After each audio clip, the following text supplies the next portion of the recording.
Jumpa lagi di Jagat Review TV. Selamat menikmati informasi berita hari ini.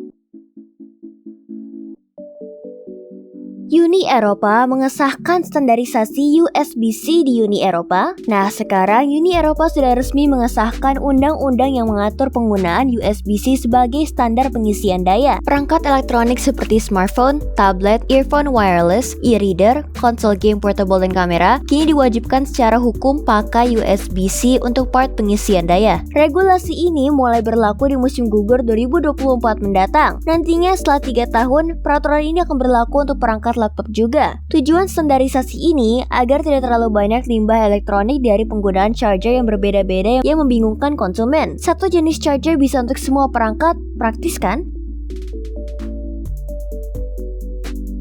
Apple resmi mengumumkan macOS Ventura. macOS terbaru ini membawa salah satu fitur yang sangat unik, yaitu Continuity Camera. Lewat fitur ini, pengguna bisa memakai perangkat iPhone mereka sebagai kamera webcam. Cukup menempatkan kamera iPhone di atas laptop, perangkat Mac akan mengenalinya sebagai webcam. Jadi saat video conference, pengguna bisa mendapatkan hasil gambar yang lebih baik berkat kamera iPhone. Continuity Camera juga bakal dilengkapi fitur Center Stage dan Portrait Mode. Pengguna juga bisa mengaktifkan kamera depan dengan belakang secara bersamaan. Juga akan ada aksesoris khusus untuk mounting iPhone menjadi webcam.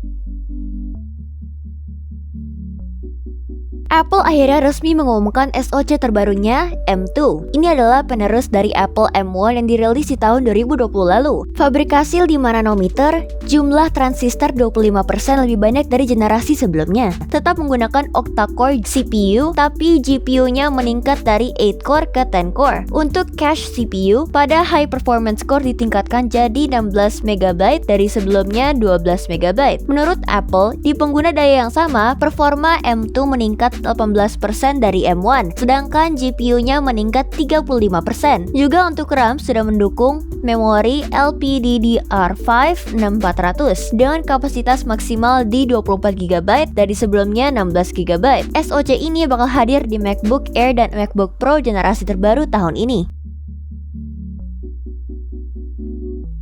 iPadOS 16 resmi dirilis dan memultitasking jadi fitur yang paling ditonjolkan. Nantinya iPad bisa dipakai layaknya PC desktop. Ada fitur collaboration untuk berkolaborasi dengan pengguna lain di aplikasi-aplikasi kerja seperti Pages, Safari, Files, Keynote, Numbers, dan lain-lain. Juga ada fitur Stage Manager. Pengguna bisa membuka hingga 4 jendela aplikasi di perangkat iPad atau memindahkan jendela aplikasi yang terbuka ke perangkat Apple lain hanya dengan menggeser pada layar iPad. Tapi fitur Stage Manager hanya bisa dipakai di iPad dengan chip Apple M1 karena fitur ini butuh performa yang tinggi. iPadOS 16 Developer Preview sudah dirilis dan versi finalnya baru akan tersedia September 2022.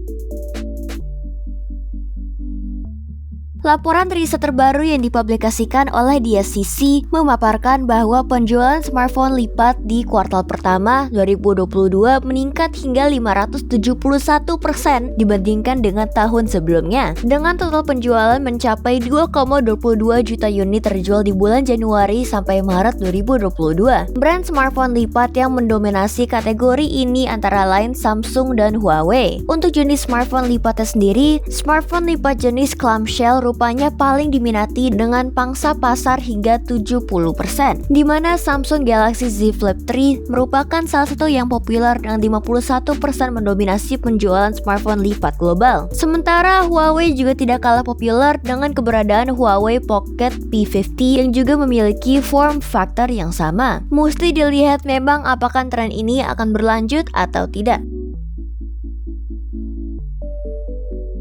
Di bisnis smartphone, nama Nokia memang tidak lagi jadi brand teratas. Tapi rupanya Nokia masih cukup memimpin untuk produk feature phone. Berdasarkan data terbaru dari IDC, Nokia berada di urutan kedua untuk penjualan feature phone, dengan Itel menyalip di urutan pertama, sementara Tecno Mobile ada di urutan kedua. Tapi produk Nokia 105 jadi feature phone yang paling banyak terjual di kuartal 1 2022. Menariknya, Nokia mendapatkan pertumbuhan pendapatan paling tinggi dari wilayah Amerika Utara sebesar 87% dan Eropa Barat 37%. Feature phone masih banyak dicari karena beberapa faktor seperti daya tahan baterai yang tinggi, privasi, dan praktikalitas bagi pengguna usia lanjut. Jadi, gimana menurut kamu berita hari ini? Ingin selalu up to date dengan informasi teknologi terkini? Jangan lupa subscribe dan follow Jagat Review ya. Sampai jumpa di informasi menarik selanjutnya.